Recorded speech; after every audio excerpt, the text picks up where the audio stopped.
Retour sur le plateau de Direct Gestion, deuxième partie du débat spécial vieillissement de la population. Mes invités ce matin, Aymeric Blond de la financière de Champlain et Clément Maclou de CPRM. Messieurs, on s'intéresse maintenant dans le détail à ce qui compose vos fonds pour Performance Vitae. Aymeric, donc action secteur santé.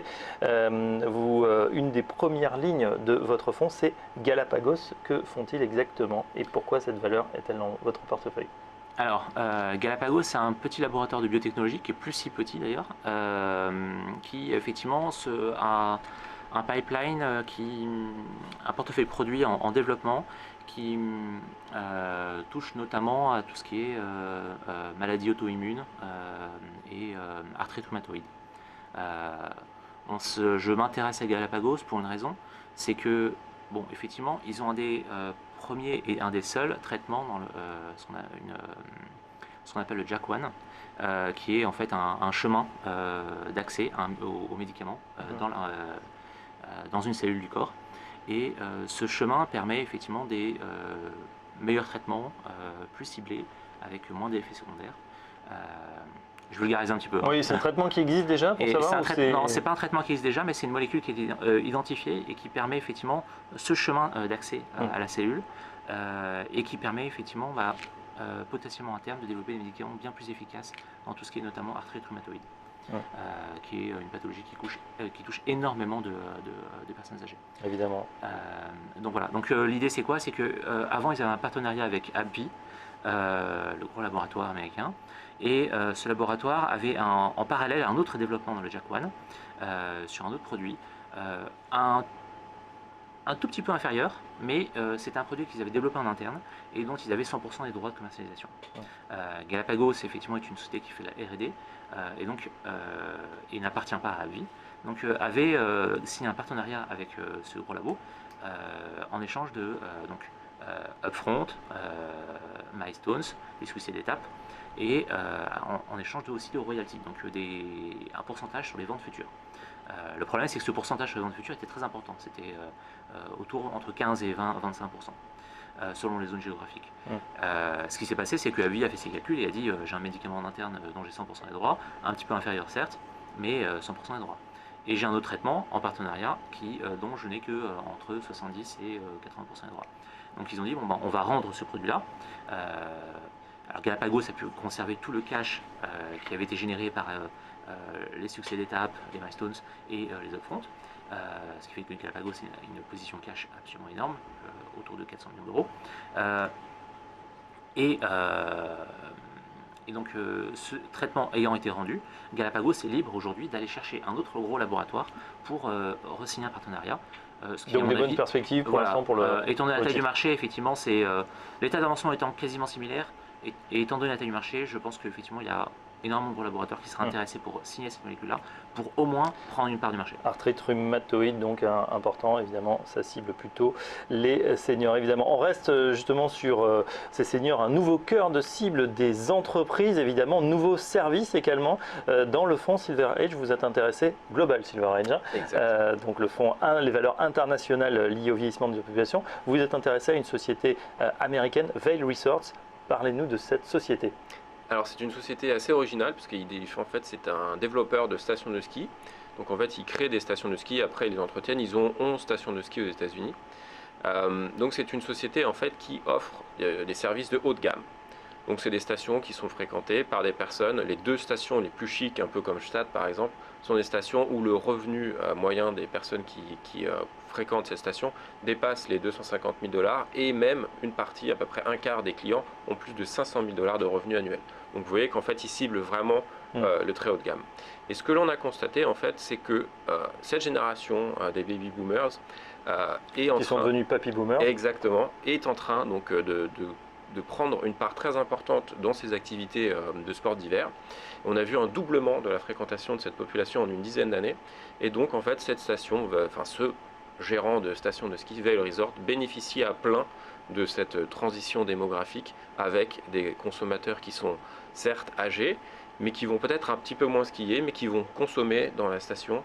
Et donc, ils ont ces stations particulièrement haut de gamme, avec des spas, des piscines vraiment de luxe, qui sont en fait tous les services qui vont autour de la station de ski.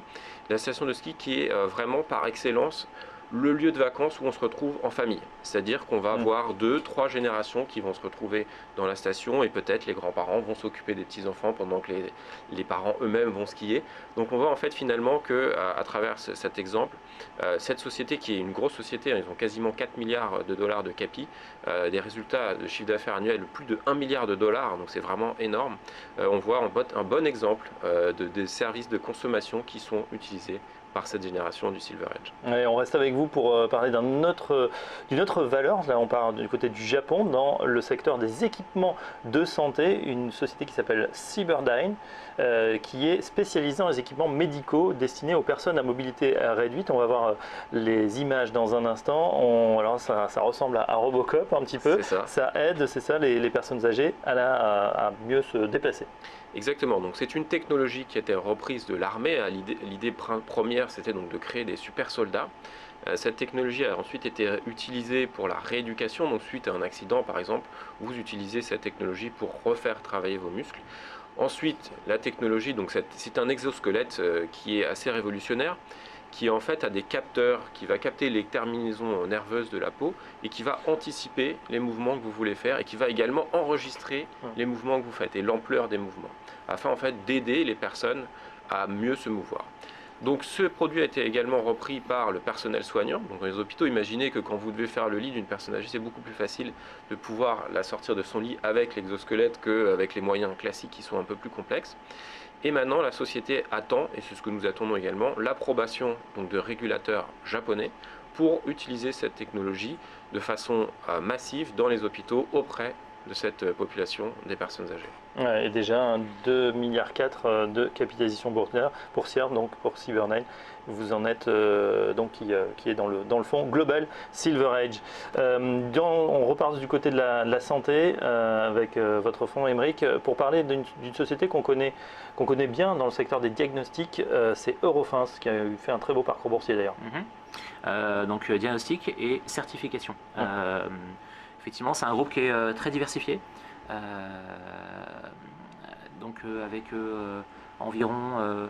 alors il y a une nouvelle répartition de l'activité maintenant qu'après la nouvelle acquisition qu'ils ont faite dans la biologie de laboratoire. Effectivement, ils sont dans la santé, ils sont dans le testing alimentaire, le testing environnemental et maintenant dans la biologie. Dans la pharma également. Voilà. Voilà, ce groupe-là a un historique très important de restructuration et d'intégration. Donc effectivement, c'est un groupe qui croît beaucoup via la croissance externe et qui s'est fait une spécialité de restructurer ces acquisitions-là et par extension de pouvoir trouver du levier là-dedans et puis faire en sorte que la loi des masses ne s'applique pas, que 1 plus 1 ne fasse pas 2, mais 1 plus 1 égale 3. Et donc c'est une société qui est en très forte croissance, avec des marges qui sont en forte croissance également. Ils ont un objectif très agressif à horizon 2020. Et ces objectifs qui pour l'instant sont respectés, et sont respectés tous les ans, tous les trimestres, avec des performances du titre qui sont en ligne avec ça. Ouais. Et aujourd'hui, le marché, effectivement, dit que Eurofins a tendance à être un peu cher, mais c'est sans compter ce plan de croissance qui, pour l'instant, sur lequel ils délivrent en permanence. Oui, parce que c'est des segments en plus très éclatés. Voilà. Et moi, je pense qu'effectivement, il y a une prime au management. Je pense qu'on est d'accord là-dessus. Quand un management arrive à faire quelque chose dans la durée et arrive à ne pas faire d'accident et arrive à bien surprendre le marché en général, il y a une prime à ça. Ça se paye cher.